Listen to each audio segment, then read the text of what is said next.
Hello, Philippines, and hello, viewers. I am Ehl Francine Ramirez, your host for today. Our segment for today is called Real Talk. So, for today's episode, I have invited a few guests to join us in our talk about poverty. These are empowered women who inspire and empower other women as well, in which we will be able to hear and know their insights to this issue that has been long going on. And now, let me welcome Miss Ivy, Miss Joana, and Miss Nely. But before we start, may I ask how are you all today, ladies? Yes, hello everyone. I'm doing great and I hope you guys are also doing fine. Hi Miss L and to those who are watching.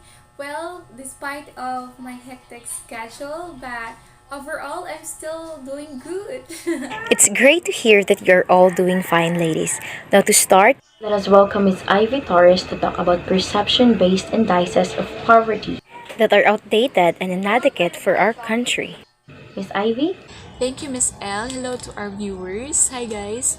Let me start this talk by defining perception since we will be tackling perception-based indices on poverty. So, perception is the ability to see, hear, or become aware of something through senses. There are instances that we cannot rely on our own perceptions because we people, we perceive things differently. Perception-based indices on poverty ranks countries on the perceived levels of poverty by countries. I think that the perception-based indices of poverty are outdated and inadequate for our country, the Philippines, because the indices are based on assessments, opinions, and surveys. This means it is subjective and it is not based on facts or official data. What we truly need to have a better view on poverty in the Philippines are indices based on facts. That's all. Thank you. Thank you so much for that, Miss Ivy. I hope that you have learned a lot of things, live viewers. Moving on, let us ask Miss Joana Repique her insights on how can one impose a balanced solution to prevent poverty. Why, and state her examples. Miss Joana? Well, for me, for us to prevent poverty, we need to increase our education access. For example, if some students in low income countries has only known basic reading skills, nothing else, well, in an estimated billion people, we could escape extreme poverty. But if all adults completed secondary or shall I say tertiary education, we could cut the global poverty rate by more than half. Education can develop skills and abilities, correct some of the imbalances that come out of marginalization, and both decrease risk and vulnerability.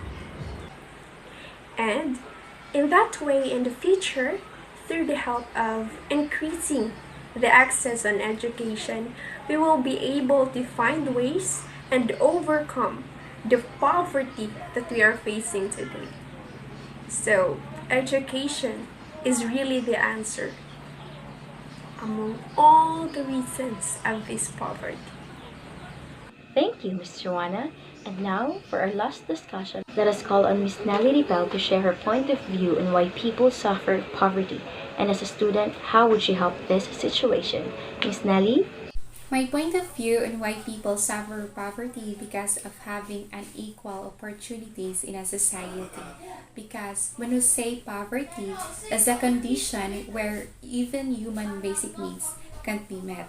Probably, people will suffer poverty because it can lead to other problems like unemployment, malnutrition, illiteracy, and others. A poor person isn't able to get education due to lack of money, and that they will remain unemployed because today's generation, companies are looking at employees who are college graduate and with working experience. With that, person is not able to buy nutritious foods and other necessities for their family due to lack of source of income. So inequality arises lack of job opportunities, lack of access to healthcare, limited access of resources, and absence of social services.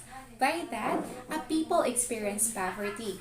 Thus, an uneducated and jobless person will remain poor. So, as a student, I can help the situation through advocating fairness and promoting equality of opportunity in order for a community or a country to work its way out of poverty.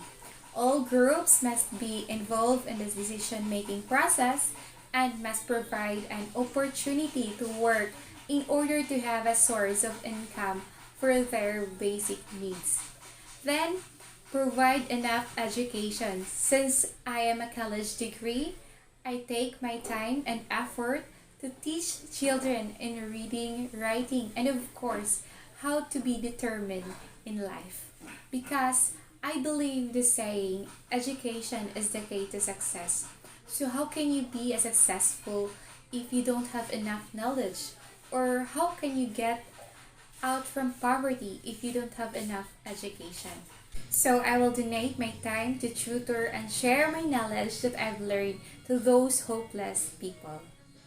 Thank you. Thank you so much for all of that, ladies. Thank you for sharing your ideas with us. Thank you for joining our live today. Now, to end, allow me to share my insights as well. Poverty is defined as a lack of resources to meet one's basic necessities. Poverty is a tragic human circumstances in which people are deprived of their right to live a decent life. I believe that poverty can be reduced by ensuring that individuals have access to fundamental social services such as education, healthcare, sufficient food, shelter, sanitation, and safe drinking water. Progressively developing social protection systems to support those who cannot support themselves. It is very important that all members of the society collaborate to ensure that all members of our society have the opportunity to achieve their full potential. And that concludes our episode for today. I hope that you, live viewers, have learned a lot of things. Thank you for watching. See you again next week. Bye!